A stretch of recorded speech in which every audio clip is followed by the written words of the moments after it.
Muy buenos días, amados hermanos. Buenos días. Es un gusto el poder estar con ustedes en esta mañana para juntos estudiar la palabra de nuestro Santo Dios. Quisiera invitarlos primeramente que me acompañen a hacer una pequeña oración para encomendarnos al Señor en esta mañana. Padre Santo, damos gracias por este día que has regalado a tu iglesia. Nos has dado este día para reunirnos y juntos estudiar tu palabra, escuchar tu palabra. Sabemos que tú hablas a tu iglesia y lo haces a través de tu palabra. Y en esta mañana queremos rogarte que por favor nos ayudes a entenderlo. Ayúdanos, Señor, como tu pueblo, a poder recibir tu palabra, que ella quede grabada en nuestras mentes y en nuestros corazones, y que podamos dar frutos para tu gloria. Bendícenos, por favor, Señor. Danos las capacidades para enseñar y también danos los dones para poder aprender de esta tu palabra. Nos encomendamos a ti y te rogamos esto en el nombre de Cristo Jesús. Amén. Mis hermanos, es un privilegio estar en esta mañana con ustedes para exponer la palabra de Dios. El tema que vamos a presentar en esta mañana es la depravación total. La doctrina de la depravación total. Ahora, nosotros cuando hablamos de doctrina, nos referimos a esta palabra a no qué es lo que yo opino con respecto a algo, no qué es lo que yo creo con respecto a algo, sino más bien qué es lo que dice Dios en un respecto. Segunda de Timoteo 3:16 nos dice lo siguiente: toda la escritura es inspirada por Dios y útil para enseñar, para redarguir, para corregir, para instruir en justicia. Cuando nosotros vemos o estudiamos la palabra inspirada, inspirada viene del griego tophenestus, que significa exhalada. La palabra es el aliento de vida que sale de la boca de Dios para dar vida a los hombres, para instruir a los hombres en su sabiduría. Entonces, cuando nosotros nos referimos a doctrina, queremos dejar claro que nos estamos refiriendo a qué es lo que dice el Señor. ¿Qué es lo que dice el Señor en su palabra? Las Santas Escrituras tienen un mensaje y este mensaje no se debe adulterar, no se debe cambiar, no se debe malinterpretar, se debe comprender, se debe estudiar, se debe acudir a él con humildad para ver qué es lo que nos dice la Escritura con respecto a este mensaje central. Ahora, la teología reformada confiesa que en las Sagradas Escrituras existen cinco pilares para entender cuál es el mensaje, el contenido de la palabra. Estos pilares se encuentran fundamentados en la soberanía de Dios. Hay algunos que tratan de interpretar el mensaje de las Escrituras, pero poniendo como fundamento al hombre, colocando como fundamento las capacidades del hombre, el poder del hombre, la decisión del hombre. Pero las Sagradas Escrituras nos muestran que el fundamento no yace en el hombre, yace en Dios mismo. Estos cinco fundamentos quizás ustedes los han escuchado con anterioridad, quizás algunos ya los han memorizado. El primero de ellos es la doctrina de la depravación total. El segundo es la elección incondicional.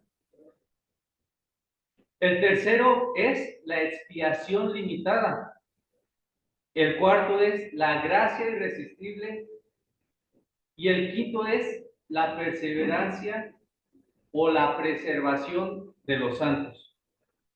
Todos ellos yacen sobre un fundamento que es un Dios soberano.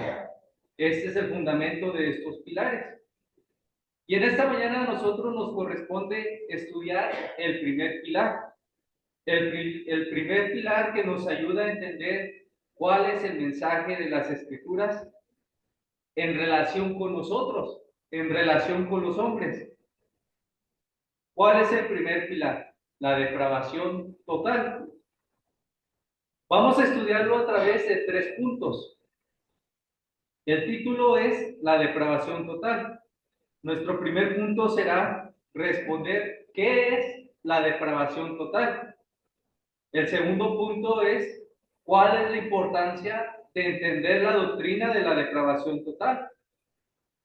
Y el tercer punto es ¿cuál es la solución a la depravación total? Entonces, habiendo dicho esto, vayamos a nuestro primer punto.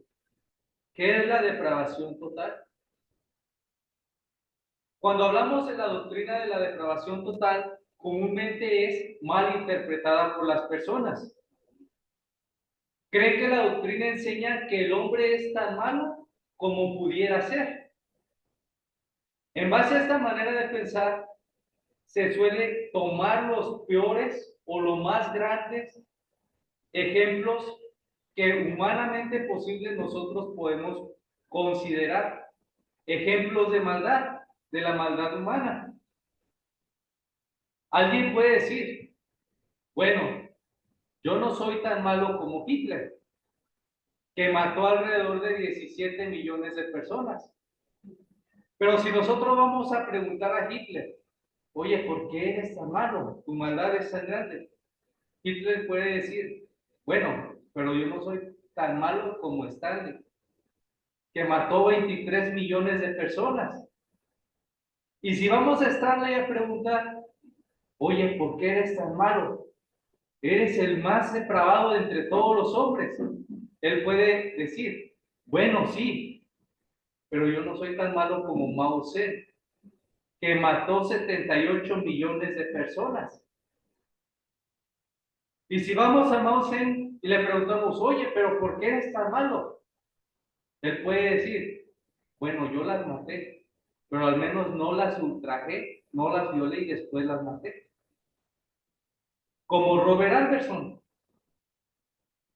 este médico que violó y mató, bueno, violó alrededor de 1050 personas, alrededor de 1050 estudiantes de la Universidad de Michigan, durante décadas. Pero cuando estudiamos la doctrina de la depravación total, no debemos de hacer preguntas, o al menos no debemos hacer las siguientes preguntas. No son las preguntas correctas. Cuando nos acercamos a esta doctrina, no debemos preguntar quién es el más malo de los hombres, ni tampoco debemos preguntar quién es el que ha cometido el mayor número de pecados entre los hombres. Hacer una pregunta correcta a esta doctrina es ¿en qué grado el pecado afectó a los hombres tras la caída? Esa es la pregunta clave. ¿En qué grado los hombres fueron afectados por el pecado cuando cayeron, cuando fueron expulsados del Edén? Cuando buscamos responder esta pregunta, debemos entender algo. El pecado no dañó a los hombres. El pecado no solo dañó a los hombres. De acuerdo con las Escrituras, nos dice lo siguiente: el pecado mató a los hombres. Romanos 5:12 dice que por el pecado entró la muerte, pero la muerte no entró solamente a Adán. La muerte entró a toda la descendencia de Adán, a todos los hombres. El pecado trajo consigo la muerte.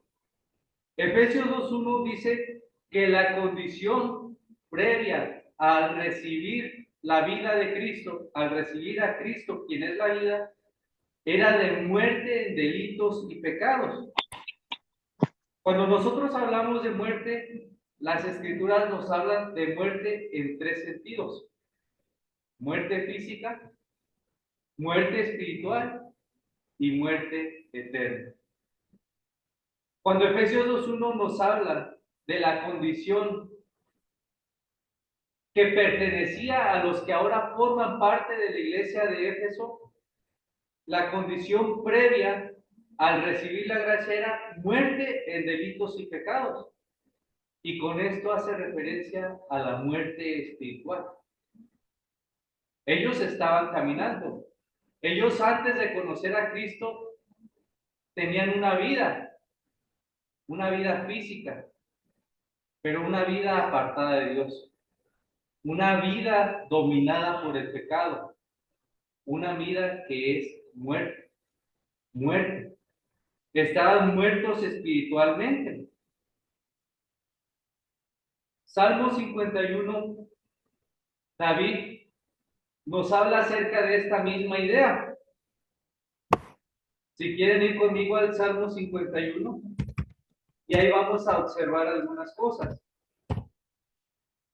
Vamos a observar los primeros versículos, del 1 al 5. Voy a dar lectura para ustedes.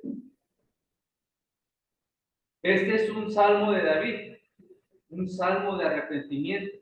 Dice de la siguiente manera: ten piedad de mí, oh Dios, conforme a tu misericordia, conforme a la multitud de tus piedades. Borra mis rebeliones, lávame más y más de mi maldad, y límpiame de mi pecado, porque yo reconozco mis rebeliones, y mi pecado está siempre delante de mí.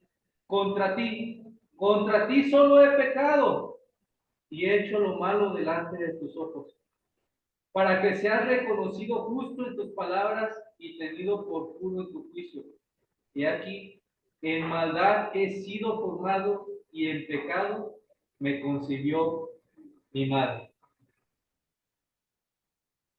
Quiero que notemos en los primeros versículos, versículo 1 y 2. ¿Qué vemos en el versículo 1 y 2? Vemos un ruego, vemos un quebranto, vemos una súplica. El salmista ruega y pide perdón a Dios. Pero ¿por qué causa pide perdón el salmista? Versículo 13:4. El quebranto y la aflicción de su alma es por el pecado.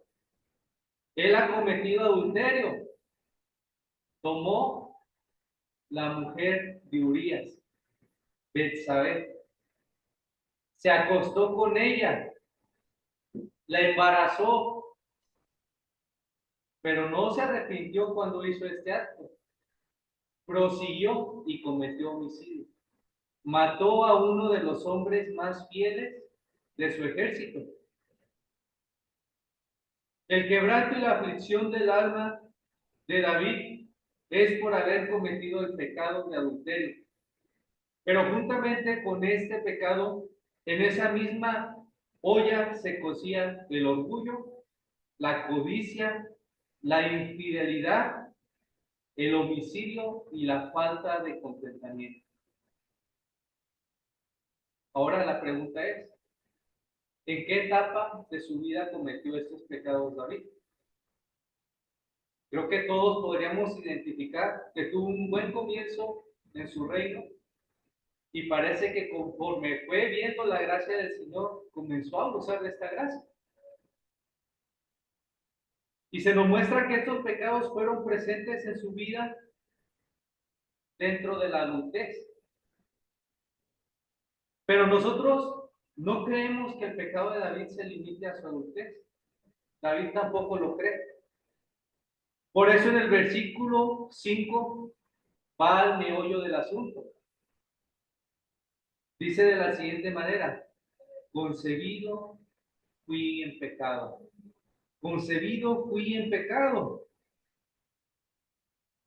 ¿Qué notó David? ¿Qué llegó a comprender David?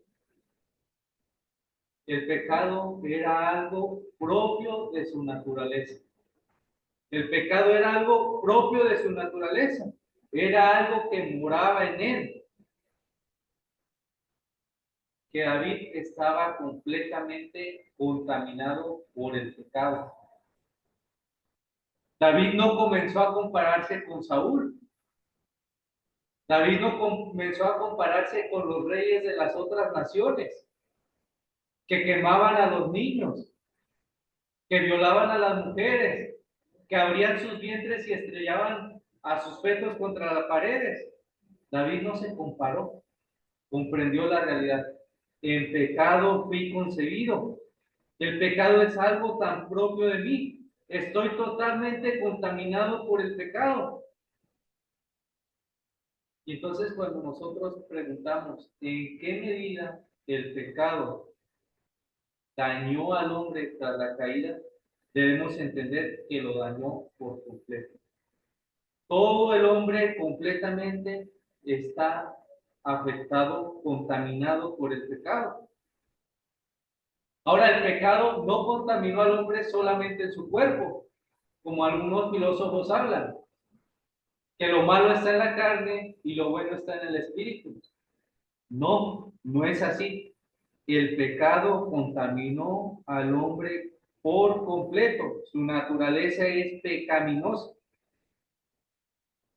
Físicamente, el hombre se corrompe, el hombre muere, pero espiritualmente es esclavo del pecado y es culpable delante de Dios por sus faltas, por sus pecados. La depravación total nos dice que el pecado dañó al hombre, dañó en el hombre aquella justicia original con la que había sido creado, dañó aquella santidad original de la cual gozaba en Edén, afectó, dañó aquel amor original que tenía hacia su Dios y también su conocimiento original fue corrompido. Mente, corazón, cuerpo, espíritu, todos los dones que le fueron dados originalmente al hombre fueron corrompidos tras la caída. Entonces la doctrina de la depravación total nos dice con respecto a la siguiente pregunta: ¿en qué manera el pecado dañó o corrompió al hombre tras la caída? Lo dañó por completo, lo corrompió por completo, cambiando su condición original de adorador a pecador. El hombre fue afectado por completo. Habiendo establecido esto, vamos a nuestro segundo punto. ¿Qué importancia tiene la doctrina de la depravación total? ¿Qué importancia puede tener comprender esta doctrina? Nos ayuda a tener una visión correcta o una visión apropiada, realista de la condición del hombre, de quién es el hombre. Nos ayuda a comprender el mundo. Hay una realidad que nosotros podemos observar en la sociedad. ¿Y cuál es esta realidad? La sociedad está llena de pecado. Pero paralelamente acontece otro evento. ¿Qué hacen las personas? ¿Qué hace la sociedad? Busca borrar la realidad del pecado. La sociedad misma y los efectos que ocurren en la sociedad nos recuerdan la realidad. Todos los hombres están esclavizados por el pecado. Todos los hombres se encuentran muertos espiritualmente. Romanos 3 nos dice la siguiente, nos da la siguiente descripción. Romanos 3, versículo 10. No hay justo ni aun uno. No hay quien entienda. No hay quien busque a Dios. Todos se desviaron a una. A unas se hicieron inútiles. No hay quien haga lo bueno. No hay ni siquiera uno. Sepulcro abierto es su garganta. Con su lengua engañan. Veneno de áspides hay debajo de sus labios. Su boca está llena de maldición y amargura. Sus pies se apresuran para derramar sangre, quebranto, desventura hay en sus caminos. Y no conocieron camino de paz. No hay temor de Dios delante de sus ojos. ¿Quieren ver una descripción realista de la sociedad? Esta es una descripción realista de la sociedad. Todos se desviaron a una. No hay ni uno bueno, no hay ni uno justo. Eso es la depravación total. Todos han abandonado a Dios. No hay quien busque a Dios y no hay temor de Dios. Y cuando el apóstol hace referencia a las partes del cuerpo, la lengua, la garganta, los ojos, quiere dejarnos un mensaje claro. No es que el pecado esté en los ojos, no es que el pecado esté en la lengua, es que el pecado ha contaminado al hombre por completo. ¿Qué vemos en la sociedad? Vemos guerra.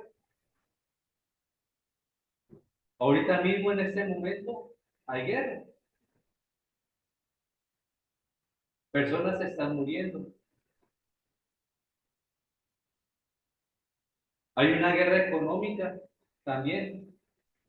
3 potencias mundiales con armas que pueden destruir la vida física de millones de personas que están peleando, están en guerra. Y esto en cualquier momento podría cambiar la manera en que vivimos y la relativa paz que disfruta el hombre. Vemos oposición a Dios, filosofías que niegan el pecado, ideologías de hombres, pro aborto, feminismo, machismo, ideologías de género. Vemos que la justicia parece algo relativo. Vemos que los justos son sancionados, son presos, son llevados a la cárcel y vemos que a los delincuentes se les aplaude.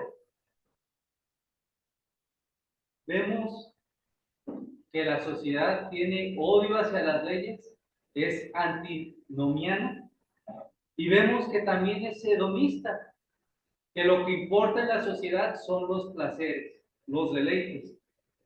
Vemos que además es relativista, quiere decir que no hay verdades absolutas. En esta mañana veníamos en un carro y el Señor comienza a hablarnos y comienza a hablarnos del amor, decirnos que el amor no existía, después pasa a decir que sí, que el amor sí existe y que Él es el único ser que ama, porque de alguna manera ha ayudado a su esposa que lo traicionó. Y finalmente concluye diciendo que la verdad la determina uno, que no hay verdad absoluta, la verdad la determina uno. Relativista. No hay verdades absolutas, dice el mundo, cuando uno les habla de Cristo. Pero cuando les pregunta cuál es la verdad la describo yo. Y eso niega el relativismo. Si no hay verdades absolutas, ¿cómo lo que tú me dices va a ser la verdad? Un sinsentido. La sociedad vive en realidad en la filosofía del sinsentido. Del sinsentido. ¿Y por qué viven de esta manera? Porque buscan borrar la realidad del pecado. Dicen del pecado, el pecado es una invención de la iglesia. Es algo que usa la iglesia para manipular a las personas. Pero la iglesia es un grupo de amargados que no quieren que seamos felices. Ese es el pensamiento de la sociedad. ¿Saben qué dice el Señor Jesucristo acerca de la iglesia y acerca de sus discípulos? Les llama macarios, los bienaventurados, los felices, los dichosos. Nosotros no somos los amargados. somos los bienaventurados. Y la iglesia no señala el pecado por amargos. La iglesia señala el pecado porque quiere advertir a las personas de lo que les espera a los pecadores. Y quieren exaltar a uno que perdona los pecados. Los días en los que nos encontramos son los días que se podrían describir paralelamente con los días del profeta Isaías. Isaías 5, 20 al 25. Vamos por un momento a Isaías. Isaías 5, 20 al 25.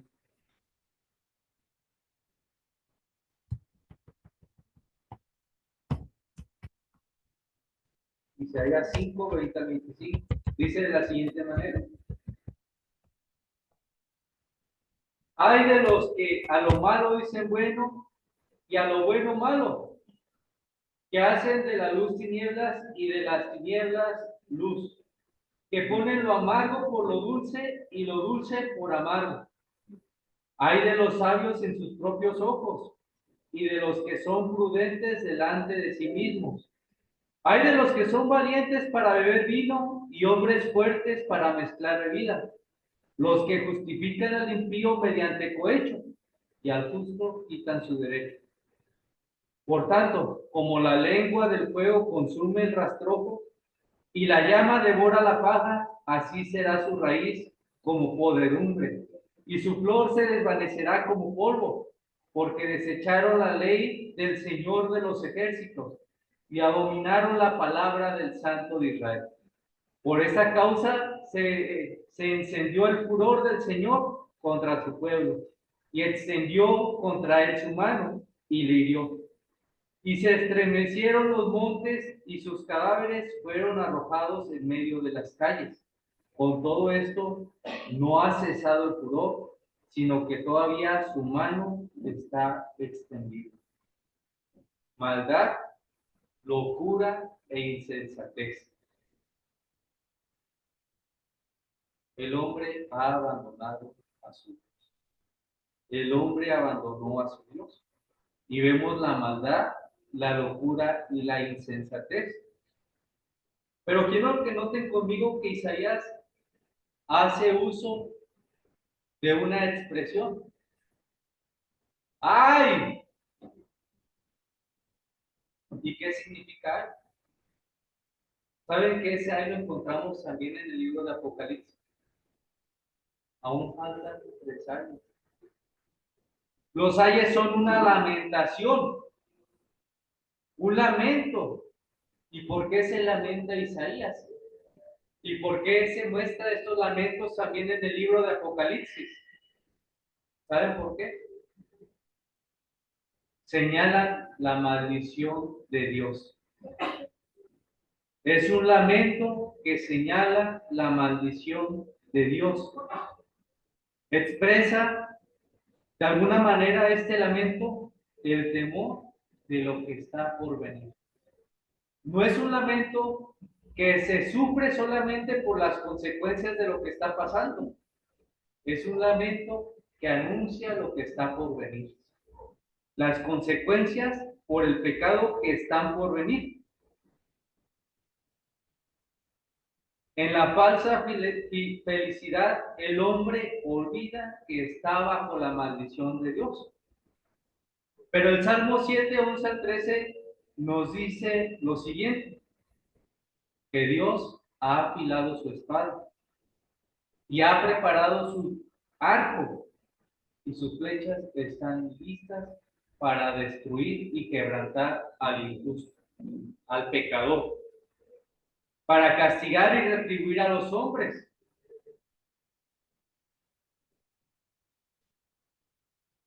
La felicidad relativa que proclama el hombre solamente es momentánea, solamente es pasajera. Las cosas no van en dirección a un mejor final, a un final feliz de cuentos y de películas. Las cosas van en dirección al juicio final, al día en el que Dios retribuirá a los pecadores. al día en que los pecadores tendrán que dar cuenta. Y la doctrina de la depravación total nos recuerda esto. La condición del hombre y lo que le espera. El hombre tendrá que dar cuentas y Dios juzgará a todos los pecadores.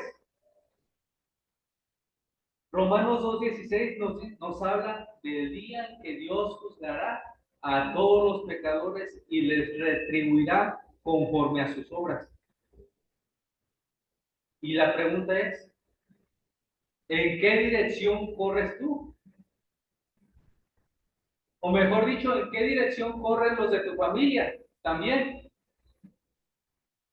¿En qué dirección corren tus hijos, tus hermanos, tus abuelos, tus tíos y las personas que ves caminando allá afuera? ¿En qué dirección están corriendo?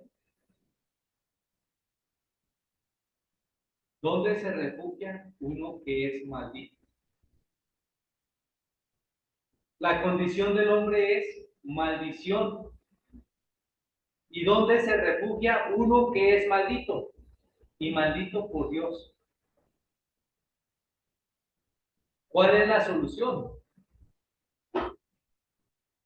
Doctrina de depravación total dice que todos los hombres cayeron, son pecadores, están destituidos de la gloria de Dios y van a sufrir las consecuencias por ese pecado. Eso dice la doctrina. ¿Y cuál es la solución? ¿Pagar con buenas obras a Dios? ¿Sí? Esa es la solución.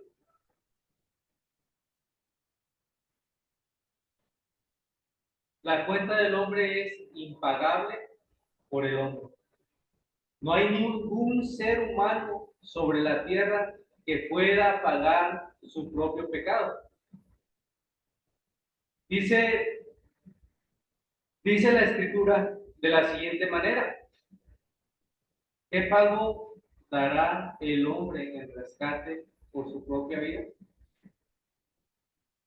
No hay pago que cada hombre pueda dar por su propia vida. No hay manera de que el hombre pueda pagar su salvación. Hacer esto sería tratar de comprar a Dios, de sobornar a Dios. Pero Dios es un juez justo, de acuerdo con Salmo 7, Dios es el juez justo y retribuirá justamente a los pecadores. Entonces, ¿cuál es la solución? Ya conocemos el problema, ya conocemos las consecuencias. ¿Qué hace un hombre bajo maldición? Observar a un hombre que está bajo maldición. Lo que hace un hombre que está bajo maldición es observar a uno que se colocó bajo maldición. Ahora quizás no entienden esto ahorita, pero lo van a entender cuando vayan conmigo a Lucas 23.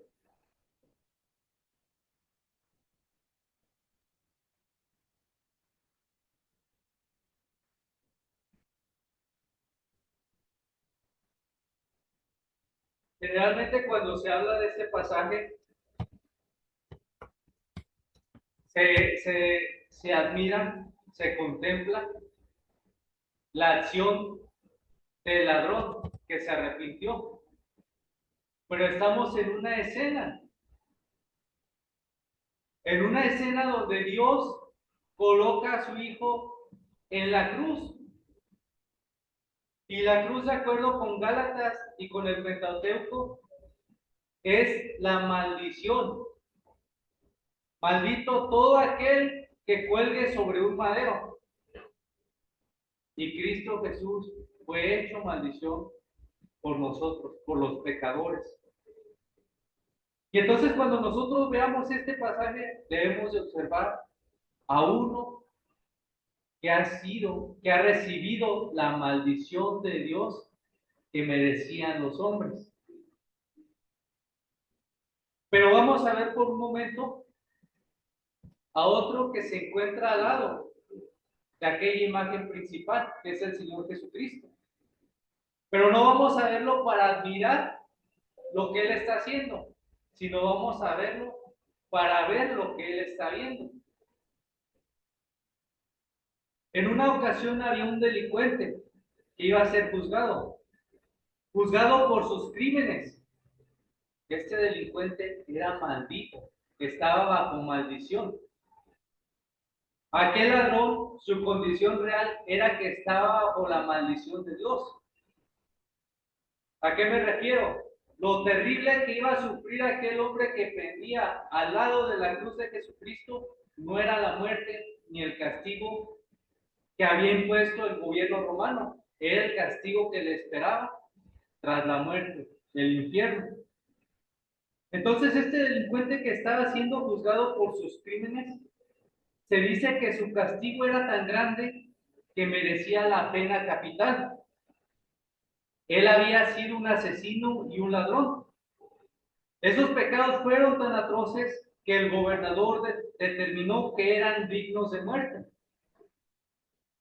Mientras se preparaba para su castigo, vio a otro hombre que iba a ser juzgado juntamente con él. Este ladrón había escuchado de la inocencia del sentenciado, pero no le dio mayor importancia.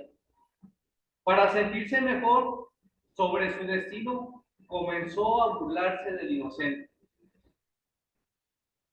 Él quizás esperó escuchar una ofensa o alguna palabra dura,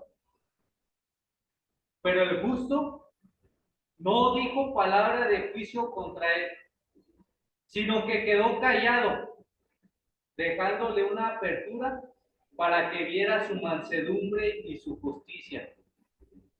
Pasaron las horas y aquel ladrón observaba cómo los que estaban en aquel tribunal se burlaban del justo y se esmeraban por afectarlo.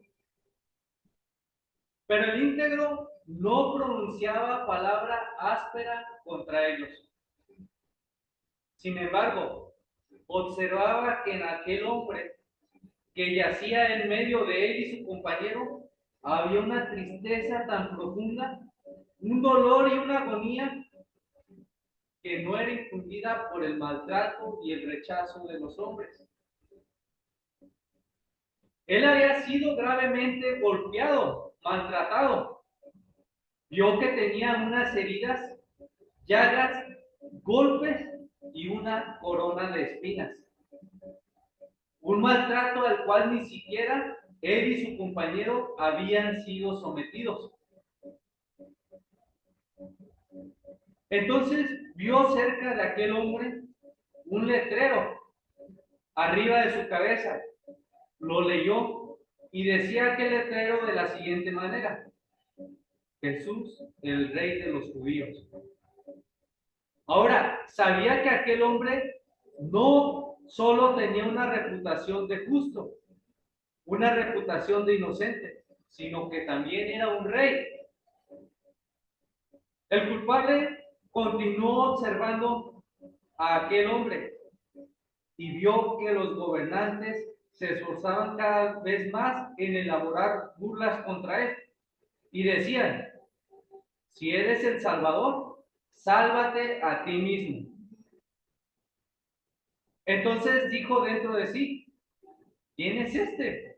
¿También puede salvar? ¿Cómo quisiera escapar de este castigo? ¿Cómo quisiera no sentir el dolor de estos clavos? Ya no soporto mi cuerpo. ¿Cómo quisiera escapar de este castigo? Pero de pronto vio que los jefes de los sacerdotes, los hombres más religiosos de todo Israel, también se burlaban del que colgaba con amargura, de aquel que colgaba en aquella cruz, y decían: si eres el Mesías, bájate de la cruz y creeremos en ti. El culpable esperó para ver si los reprocharía por no dar un ejemplo correcto ante los que los miraban. Ellos no se estaban comportando como debía comportarse un sacerdote, como el sacerdocio lo requería. Entonces, de pronto vio que aquel hombre que yacía en medio de ellos dos abrió su boca y dijo: por fin les dará su merecido, pondrá en su lugar a aquellos engreídos. Pero no fue así. Las palabras que salieron de los labios de aquel hombre fueron: Padre, perdónalos porque no saben lo que hacen. Y dijo este ladrón: ¿con quién habla este hombre? Otro de los condenados se unió a las burlas y dijo: si eres hijo de Dios, sálvanos. Entonces el culpable dijo: ¿el hijo de Dios? Se dio cuenta de algo. Delante de él había un ser intachable, íntegro, pues no vacilaba ante el castigo, justo, pues no pagaba mal por mal, sino bien por mal, y noble, porque en él no había maldad, un ser admirable y de realeza celestial. En ese momento sus ojos fueron abiertos y entendió la razón por la cual lo acusaban. Entendió por qué sufría aquel castigo. Vinieron a su mente aquellos títulos: el Mesías, el Salvador, el Hijo de Dios. Y aquel que yacía en medio de ellos dos no negaba aquellos títulos, sino que cargaba con el peso de ellos. ¿Por qué razón? Por el perdón. Por el perdón. Aquel que había sido maldecido, desechado de los hombres, era el Hijo de Dios. El malhechor no pensó más, entendió su condición y se apresuró. Ya no le importaba morir o vivir, sino formar parte del pueblo de aquel glorioso rey y gobernador. Entonces le dijo al Señor Jesús: Señor, acuérdate de mí cuando vengas en tu reino. Él sabía que iba a morir, pero él sabía que lo más grave no era la muerte. Lo más grave era que era culpable delante del juicio del tribunal de Dios. Aquel que estaba a su lado era un justo y que estaba muriendo haciendo la voluntad de su Padre. Uno que estaba recibiendo la maldición en lugar de los pecadores, el Mesías, el Salvador, la justicia de Dios para los pecadores. Acuérdate de mí cuando vengas en tu reino, fue la súplica de aquel malhechor. Él conocía lo indigno que era y que la decisión era propia de aquel a quien se rogaba. Entonces, este justo que callaba le miró y le dijo: amén, amén. Te digo que hoy estarás conmigo en el paraíso. Él no estaría en el paraíso porque iba a morir. Él no estaría en el paraíso por lo bueno que trató de comportarse en su vida. Él no merecía el paraíso por ser un pecador. Y él había recibido el paraíso por haber creído en el Salvador. Amén. Amén, amén. De cierto te digo que hoy estarás conmigo en el paraíso. ¿Por qué? Porque había creído en el Salvador. Y con esto se confirmaba lo que habían dicho de él, de aquel inocente, de aquel que estaba pendiendo sobre la cruz. Él es aquel que salva y perdona a los pecadores. ¿Cuál es la solución? ¿Cuál es el escape de los pecados y de la ira de Dios? ¿Cuál es el refugio? Jesucristo. Jesucristo es la fuente del perdón. Jesucristo es el Salvador. Amén. Y la doctrina de la depravación total nos hace conscientes de la condición humana, pecadores en manos de un Dios airado. Pero una vez conscientes de dicha condición, solamente podemos correr y refugiarnos en Cristo. Creer en Cristo como Salvador. Amén. Y aquella cruz, les voy a platicar cómo terminó aquel día de la cruz. El que yacía en la cruz tenía el poder de bajar de él. Él tenía el poder de bajar de él. Cuando el diablo se acercó a él y le ofreció los reinos de la tierra, él no los aceptó, porque él sabía quién era. Y él venía a someter todas las cosas delante de Dios. Él estaba en la cruz porque era necesario que él sufriera por los pecadores, que muriera como representante de los pecadores. Con su muerte traería la salvación. Pero Filipenses 2 nos dice quién es este hombre. Filipenses 2 nos dice que él sufrió la humillación, sufrió el castigo, pero también Dios lo exaltó a su diestra y colocó todas las potestades, todo lo colocó debajo de sus pies. Lo que está arriba en el cielo, lo que está en la tierra y lo que está debajo de la tierra, doblan o doblarán sus rodillas delante de Cristo. Aquella cruz no terminó con Cristo bajándose de ella, sino sufriendo la ira de Dios por el pecado. El pecado de un pueblo pecador.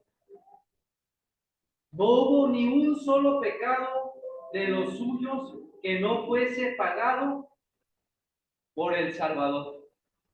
Por eso sus últimas palabras en aquella cruz fueron las siguientes.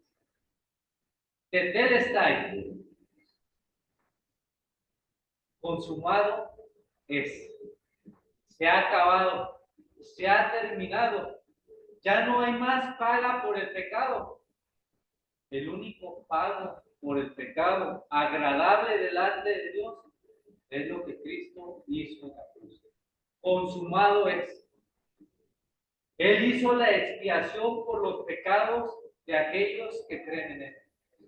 Y con esa muerte, él firmó la herencia del que estaba pendiendo en aquella cruz al lado de él.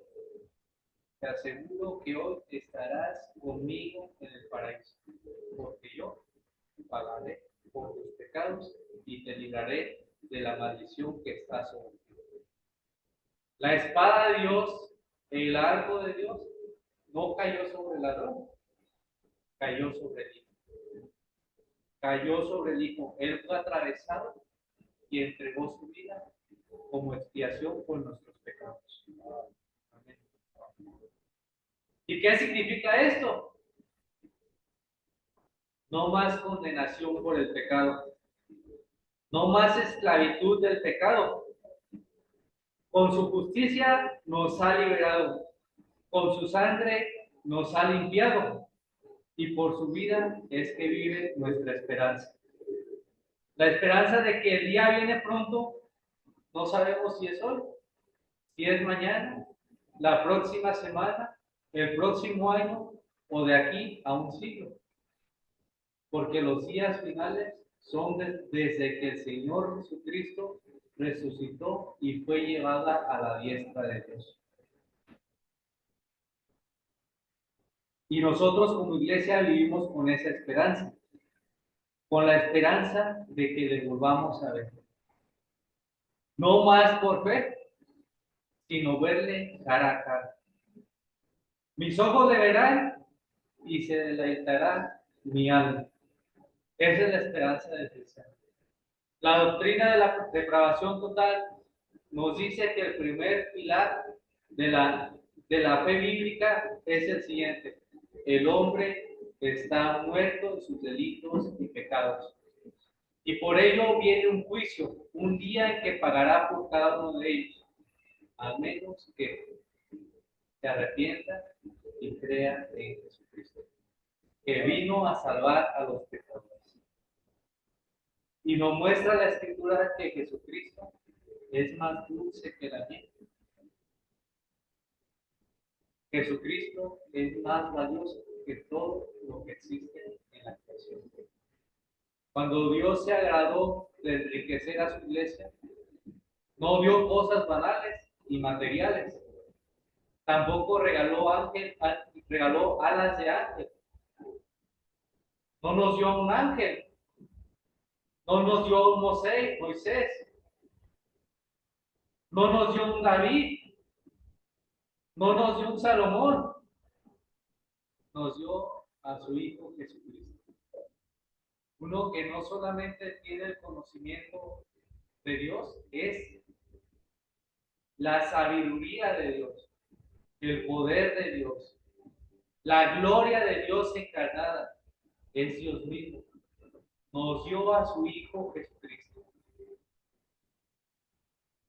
El regalo de la iglesia es que Dios se dio como herencia a ellos mismos. Entonces, mis hermanos, con esto espero que podamos haber entendido la doctrina de la depravación total y también sepamos apreciar, admirar y adorar a aquel que sufrió las consecuencias por nosotros, a Jesucristo. Amados hermanos, que el Señor Jesucristo, que murió por los pecadores que creen en Él y que resucitó para garantizar las promesas de Dios, nos ayude a vivir una vida santa como su pueblo y no comprometer este pilar de nuestra vida. Amén. Amén. Vamos a orar, por favor. Padre Santo, agradecemos la enseñanza de este día. Gracias, Señor, por mostrarnos a Jesucristo nuestro Señor. Señor, sabemos que nuestra pobreza y nuestra debilidad, tanto del predicador como de los que escuchan, no nos permite admirar lo grande que es este Salvador. Pero tú sabes que el deseo de nuestros corazones es admirarlo y crecer en esa admiración y adoración. Por eso te rogamos, Señor, que nos ayudes a meditar en la belleza de Cristo, en la grandeza de su obra y en lo digno que es tu Hijo de que le adoremos. Bendícenos, por favor, Señor, y que esta enseñanza baje hasta nuestros corazones y también nos ayude a cambiar nuestras vidas, conformarnos conforme a tu palabra y tu voluntad, y a tener amor por los que aún no le conocen y predicarles tu evangelio, tu mensaje, a predicarles a Cristo. Hay un Salvador y solamente un Salvador que perdona a los pecadores, y este no es Buda, no es Mahoma, es Jesucristo. Ayúdanos a predicarles a Jesucristo el Salvador, para tu gloria y para tu majestad. En el nombre de Cristo Jesús, nuestro Salvador, te lo rogamos. Amén.